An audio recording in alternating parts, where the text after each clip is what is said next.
Inaasahan ng mas tumaas pa ang ratings ng It's Showtime sa GMA7 dahil talaga namang inabangan ito ng marami. Bukod pa riyan, ang daming pinag-usapan na talagang nag-trending worldwide ang mga naganap sa Kapamilya Noontime Show na nasa Kapuso Network.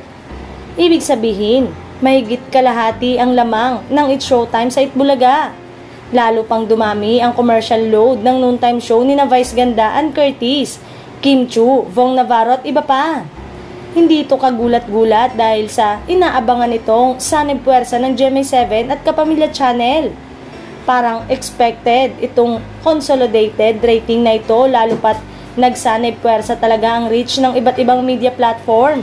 Say ng madlang people, ano kaya ang masasabi ni Manny Pangilinan dahil ipinagpalit nito ang It's Showtime sa paglipat ng Itbulaga ng TVJ?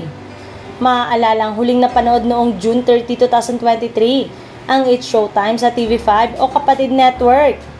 Ito'y may kinalaman sa pagpasok noon ng noontime show ni na dating Senator Tito Soto, Vic Soto at Joey De Leon sa TV5 na ayon kay MediaQuest Chairman Mr. Manny V. Pangilinan ay nakakumit siya talaga sa TVJ ng noontime show. Binigyan ng time slot ang It's Showtime na pangtanghali at ililipat sana sila. Mapapanood sa ganap na 4:30. At dahil sa pahayag na ito ng MediaQuest Chairman ay nagpasya na ang ABS-CBN o Kapamilya Network na tapusin na lang ang kanilang kontrata sa TV5.